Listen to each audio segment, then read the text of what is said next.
Hello viewers, সবাইকে take day পয়েন্টে স্বাগতম। আগে দুইটি ভিডিওতে আমি ইনক্রিমেন্ট ও ডিক্রিমেন্ট অপারেটরের কনসেপ্টগুলো ক্লিয়ার করার চেষ্টা করেছিলাম। আজকে আমরা আলোচনা করব কিভাবে ইনক্রিমেন্ট এবং ডিক্রিমেন্ট অপারেটর printf ফাংশনের ভিতরে এক্সিকিউট হয়ে থাকে।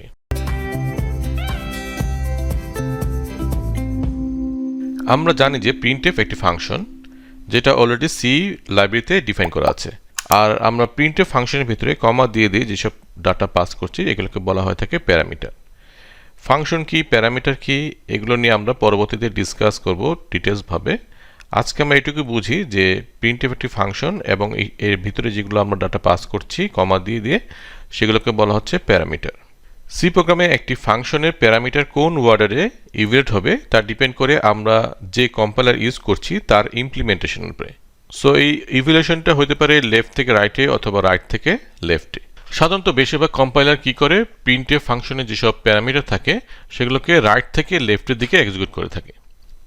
আজকে আমরা দুইটি কম্পাইলার ইউজ করব। একটি হচ্ছে জিসিসি কম্পাইলার, যেটা আমরা অলরেডি ইউজ করছি কোড ব্লকসের মাধ্যমে, আর আরেকটি হচ্ছে বোরল্যান্ড টার্বো সি++ কম্পাইলার। এবং এই দুইটি কম্পাইলারে কি করে printf ফাংশনের ভিতরে যেসব প্যারামিটার আছে সেগুলোকে রাইট থেকে লেফটের দিকে এক্সিকিউট করে থাকে। তাহলে যদি এই এক্সাম্পলটা আমরা নেই, তাহলে ফার্স্টে কি হবে, আমাদের printf এর এই ফাংশনের ভিতরে ফার্স্টে a এক্সিকিউট হবে, তারপরে ++a এক্সিকিউট হবে, তারপরে a এক্সিকিউট হবে এবং লাস্টে যে আমাদের a++ এক্সিকিউট হবে। আজকে আমরা এই দুইটি কম্পাইলার ইউজ করব এবং বোঝার চেষ্টা করব যে দুইটি কম্পাইলারের পার্থক্যটা কি এবং কি ধরনের আউটপুট আসতেছে।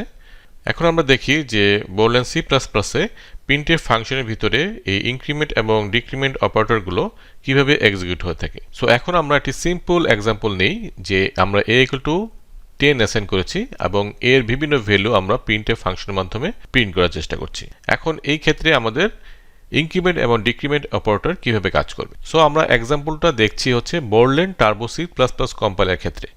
সেক্ষেত্রে আমাদের কি হবে সেটা আমরা এখন দেখব। সো আমরা জানি যে আমাদের এই printf ফাংশনটা এক্সিকিউট হবে রাইট থেকে লেফটের দিকে। সো তাহলে আমাদের ফার্স্টে এর ভ্যালু প্রিন্ট হবে 10, তারপরে ++a অর্থাৎ প্রি ইনক্রিমেন্ট। সো আমাদের এর ভ্যালু এক ইনক্রিমেন্ট হয়ে যাচ্ছে 11, তারপর আমাদের -a। সো আমাদের 11 ছিল, এখন জাস্ট এটা এক ডিক্রিমেন্ট হয়ে 10 হয়ে যাবে। তারপরে আমাদের লাস্টে হচ্ছে a++, সেই ক্ষেত্রে আমাদের কি হচ্ছে, এটা 10 আগে বসে যাবে, তারপর এটা ইনক্রিমেন্ট হবে। সো আমাদের প্রিন্ট কিন্তু হচ্ছে 10, কিন্তু এর ভ্যালু লাস্টে কি হলো 11, কিন্তু আমাদের প্রিন্ট কিন্তু হচ্ছে 10। তাহলে আমাদের আউটপুট কি হবে 10 10 11 10। সো আমরা এই এক্সাম্পলটা প্রোগ্রামের মাধ্যমে টার্বো সি++ এখন দেখব যে এটা আমাদের আউটপুটটা ঠিক মতো আসতেছে কিনা। এটি হচ্ছে টার্বো সি++ এর স্ক্রিন। সো আমি যখন স্টুডেন্ট ছিলাম তখন আমরা এই কম্পাইলারটা ইউজ করতাম। তো আমি এই কম্পাইলারে এখন রান করে দেখব আমাদের এই সিম্পল প্রোগ্রামটা। এখানে আমি একটা এক্সট্রা লাইন লিখেছি, ক্লিয়ার স্ক্রিন অর্থাৎ ক্লার্সার ফাংশন। এই ফাংশনের মাধ্যমে আমরা স্ক্রিনটাকে ক্লিয়ার করে থাকি এবং এটি ডস মোডে রান হবে। সো এটি স্ক্রিন ক্লিয়ার করার জন্য আমরা এই ফাংশনটা ইউজ করব। এখানে পরবর্তী প্রোগ্রামগুলোতে আমরা এই টার্বো সি++ কম্পাইলারকে ইউজ করব না, আমরা করব জিসিসি কম্পাইলার। জিসিসি কম্পাইলার হচ্ছে অপটিমাইজড কম্পাইলার, সো আমরা ওইটাকেই ইউজ করব। কিন্তু আমরা জাস্ট বোঝানোর জন্য এই কম্পাইলারটাতে এই প্রোগ্রামটাকে রান করছি, যাতে আমাদের একটা ধারণা ক্লিয়ার হয় যে ডিফারেন্ট কম্পাইলারে কিভাবে একই সেম প্রোগ্রাম ডিফারেন্ট রেজাল্ট দিতে পারে। সো আমি এখন এই প্রোগ্রামটা রান করব এবং দেখব এটার আউটপুট কি আসে। আমরা যদি এখন এটাকে রান করি তাহলে আমরা দেখতে পারবো যে আমাদের যেভাবে আমরা ডিসকাস করেছি যে আমাদের আউটপুট আসা উচিত 10 10 11 10। সো এই কম্পাইলারে আমাদের এই সেম আউটপুট এসেছে। এখন আমরা জিসিসি কম্পাইলারে এটাকে রান করে দেখব যে আমাদের আউটপুটটা ডিফারেন্ট আসে কিনা। জিসিসি কম্পাইলার হচ্ছে অপটিমাইজ কম্পাইলার, সেজন্য এই ক্ষেত্রে একটু ভিন্ন রেজাল্ট হবে। সো এটি ঠিক সেম আমাদের টার্বো সি++ এর মতনই রাইট থেকে লেফটের দিকে ইভ্যালুয়েট হবে। সো ফার্স্টে আমাদের এর ভ্যালু আমরা কত পাচ্ছি 10, তারপর আমাদের পাচ্ছি 11, তারপর আমরা পাচ্ছি 10, তারপর আমরা পাচ্ছি লাস্টে 10, এবং এই 10 এর পরে যে প্রি ইনক্রিমেন্ট হচ্ছে a++, এখন a++ হয়ে আমাদের 11 হলো। সো এই 11 ভ্যালুটা অন্যান্য যত প্রি ইনক্রিমেন্ট অথবা ডিক্রিমেন্ট ভ্যালু আছে এবং এর ভ্যালু আছে সেগুলোতে রিপ্লেস হয়ে যাবে, কিন্তু একই ভেরিয়েবলে যদি কোনো পোস্ট ইনক্রিমেন্ট অথবা ডিক্রিমেন্ট ভ্যালু থাকে সেগুলোতে কোনো ইফেক্ট পড়বে না। তাহলে আমাদের কি দাঁড়াচ্ছে, এখানে আমরা এখানে দেখতে পাচ্ছি যে আমাদের 10 হচ্ছে, তারপর এটা ভ্যালু 11 হয়ে যাচ্ছে এবং এই 11 ভ্যালুটা আমাদের মাইনাস মাইনাস এর জায়গায় প্লাস প্লাস এর জায়গায় এবং এর জায়গায় আমাদের রিপ্লেস হয়ে যাবে। সো আমরা এখানে কি পাবো তাহলে 10 11 11 11। সো এখন আমরা প্রোগ্রামের মাধ্যমে এই কনসেপ্টটাকে আরেকটু ক্লিয়ার করব এবং আমি আরও 3-4টা এক্সাম্পল দিব যাতে আপনাদের বিষয়টা ক্লিয়ার হয়। এখন আমরা সেম প্রোগ্রামটাকে জিসিসি কম্পাইলারে যদি রান করি তাহলে আমাদের কি আউটপুট আসা উচিত। তাহলে আমরা একটু আগে ডিসকাস করেছি যে এটা পুরোপুরি সাথে সাথে প্রিন্ট হয় না, এটা ইভ্যালুয়েট করে ফার্স্টে, তারপরে লাস্টে যে ভ্যালুটা থাকে সেটা সেক্ষেত্রে আমাদের প্রি ইনক্রিমেন্ট প্রি ডিক্রিমেন্ট এবং নর্মাল যেই ভেরিয়েবলটা রয়েছে সেটাতে রিপ্লেস হয়ে যায়। সেক্ষেত্রে এখানে 10 আসতেছে এর ভ্যালু, তারপরে আমাদের প্লাস প্লাস এ অর্থাৎ 11 হচ্ছে, তারপর মাইনাস হয়ে 10 হচ্ছে, তারপর আবার এখানে প্রিন্ট হচ্ছে 10, কিন্তু পরে এ প্লাস প্লাসের কারণে সেই 10 এর ভ্যালু 11 হয়ে যাচ্ছে এবং এই প্রত্যেকটা জায়গাতে আমাদের রিপ্লেস হয়ে যাচ্ছে। সো আমাদের আউটপুট কি আসা উচিত এখানে 10 তারপরে 11 তারপরে 11 তারপরে 11। সো আমাদের এটা আউটপুট আসা উচিত। সো আমরা যদি রান করি তাহলে আমরা ঠিক সেম আউটপুটটা পাচ্ছি। এখন তাহলে বোঝা গেল যে ইনক্রিমেন্ট এবং ডিক্রিমেন্ট অপারেটর প্রিন্টএফ ফাংশনের ক্ষেত্রে আমাদের রাইট থেকে লেফটের দিকে ইভ্যালুয়েট হয় এবং কম্পাইলার ভেদে এদের আউটপুট ডিফারেন্ট হতে পারে। এবং জিসিসি কম্পাইলার হচ্ছে একটা অপটিমাইজড কম্পাইলার যেটা আমরা এখন রিসেন্টলি ইউজ করছি। সো এই ক্ষেত্রে আমাদের কি ঘটতেছে, আমাদের প্রি ইনক্রিমেন্ট অথবা প্রি ডিক্রিমেন্ট অপারেটর যদি থাকে এবং আমাদের যদি লাস্টে আমাদের যদি কোনো অপারেটর ইউজ না করে যদি কোনো একটি ভেরিয়েবল থাকে তাহলে সেই ভেরিয়েবলের লাস্ট যে ভ্যালুটা সেটা দ্বারা এগুলো রিপ্লেস হয়ে যাবে। এখন আমরা আরও কিছু এক্সাম্পল দেখি তাহলে আমরা জিসিসি কম্পাইলারে যেহেতু একটু প্রবলেমেটিক লাগছে কারণ এটা চেঞ্জ হয়ে যাচ্ছে ভ্যালুটা লাস্টে যায়। সো সেই ক্ষেত্রে আমরা আরও কিছু এক্সাম্পল দেখলে হয়তো আমাদের আর একটু ক্লিয়ার হবে। এখন আমরা আরেকটি এক্সাম্পল দেখি। এখন আমরা দুটি ভেরিয়েবল নিয়েছি এ এবং বি, দুটার ভ্যালু আমরা 10 রেখেছি। এখন আমরা কি করব, এই ঠিক আমাদের ইভ্যালুয়েশনটা আমরা শুরু করব এখন প্রিন্টএফ ফাংশনে। সো ফার্স্ট হচ্ছে আমাদের ইভ্যালুয়েট করবে এ, তাই তো। এখন এর ভ্যালু আমরা সরাসরি পাচ্ছি 10। তারপর হচ্ছে আমাদের প্রি ইনক্রিমেন্ট। সো প্রি ইনক্রিমেন্টের ক্ষেত্রে আমাদের এটা ইনক্রিমেন্ট হয়ে যাবে। সো আমাদের এখানে ইনক্রিমেন্ট হয়ে গেল। তারপর হচ্ছে আমাদের পোস্ট ইনক্রিমেন্ট। পোস্ট ইনক্রিমেন্ট ক্ষেত্রে কি হবে, আগে এটা বসে যাবে এই ভ্যালুটা, তারপর এটাকে ইনক্রিমেন্ট করব আমরা। ইনক্রিমেন্ট করে আমাদের কিন্তু এটা 12 হয়ে গেল, তাই তো। এখন 12 এখানে প্রিন্ট হচ্ছে কিন্তু আমাদের লাস্টের কি ভ্যালু আসতেছে আমাদের 13। তাহলে এই লাস্টের এই ভ্যালুটাকে এখন আমাদের দেখতে হবে যে কোথায় প্রি ইনক্রিমেন্ট আর নর্মাল এই ভেরিয়েবলটা আছে। সো এইখানে আমাদের এটা 13 তখন রিপ্লেস হয়ে যাবে, আর এখানে এর জায়গাতেও 13 রিপ্লেস হয়ে যাবে, তখন আর 10 থাকবে না সেটা। সো আমরা বুঝতে পারলাম যে কিভাবে এটা ঘটলো, তাই তো। এখন আমাদের ঠিক এটার ক্ষেত্রে কি ঘটতেছে আমরা আরেকবার দেখি। বি, এখানে আমাদের দুটি প্রি অপারেটর আছে, একটা হচ্ছে ডিক্রিমেন্ট, একটা হচ্ছে ইনক্রিমেন্ট, আর এখানে আছে একটা পোস্ট ইনক্রিমেন্ট। তাহলে আমাদের বির ক্ষেত্রে আমাদের 10 ঠিক একইভাবে বসলো। এখন প্রি ইনক্রিমেন্ট তার মানে প্লাস প্লাস বি যে প্রি ইনক্রিমেন্ট, তাহলে এটা ইনক্রিমেন্ট হয়ে যাবে, 10 থেকে 11 হয়ে গেল। এখন মাইনাস মাইনাস বি অর্থাৎ এই 11টাকে এখন আমরা করে দিচ্ছি 10, যেহেতু এটা প্রি ডিক্রিমেন্ট।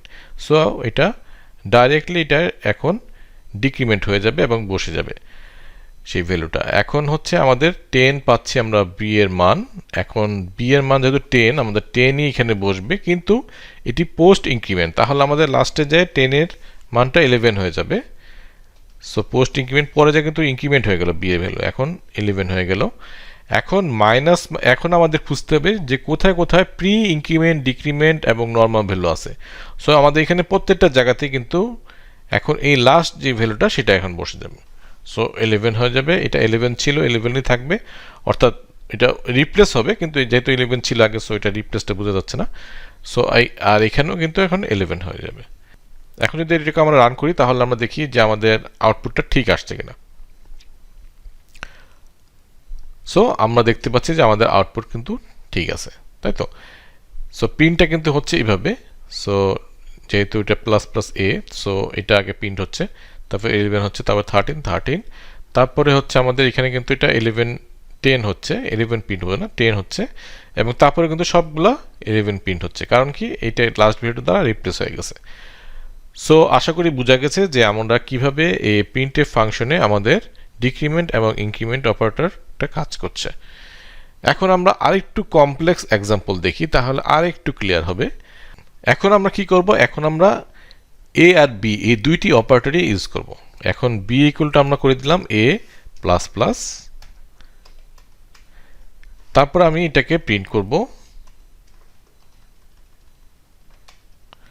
এখন সাপোজ আমি এখানে a প্লাস প্লাস প্রিন্ট করলাম, এখানে প্লাস প্লাস b প্রিন্ট করলাম, এখানে প্লাস প্লাস a প্রিন্ট করলাম, আর এখানে মাইনাস মাইনাস b প্রিন্ট করলাম। তাহলে আমাদের এখন কি হওয়া উচিত, আমরা এটাকে নিচে লিখি। ফার্স্টে আমাদের আসতেছে a প্লাস প্লাস,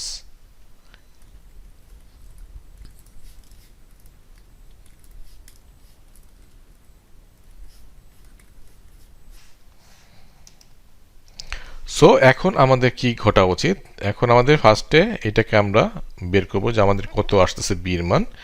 b এর মান আমাদের লাস্ট কত ছিল 11, তাই তো? সো আমাদের 11 এখানে ছিল, এটা কিন্তু এখানে হবে না, কারণ হচ্ছে আমাদের a এর মানটা কত ছিল এটা বের করতে হবে।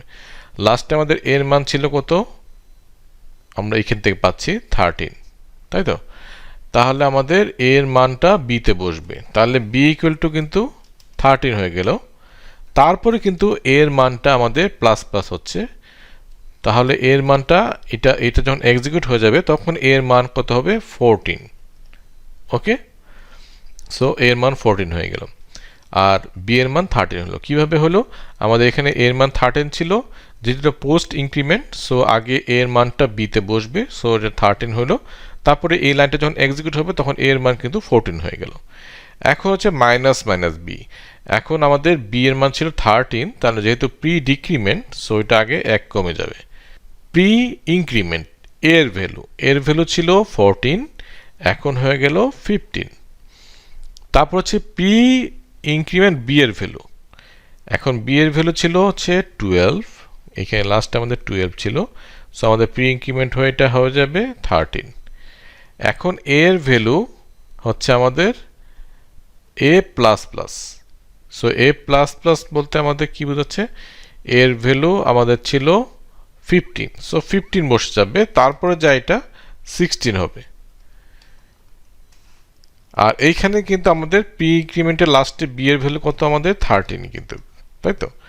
এখন আমাদের খুঁজবো যে আমাদের এই 16 ভ্যালুটা কোথায় যায় রিপ্লেস করবে, যদি আমাদের কোনো প্রি ইনক্রিমেন্ট থাকে বা ডিক্রিমেন্ট থাকে, যেমন এখানে আছে, তাহলে এটা রিপ্লেস হয়ে যাবে 16 এর ভ্যালুটা। সো এই এর ভ্যালুটা 16 হয়েছিল লাস্টে, সো এটা এখন দেখতেছে যে এখানে প্রি ইনক্রিমেন্ট a আছে, সো এটাকে রিপ্লেস করে 16 করে ফেলবে।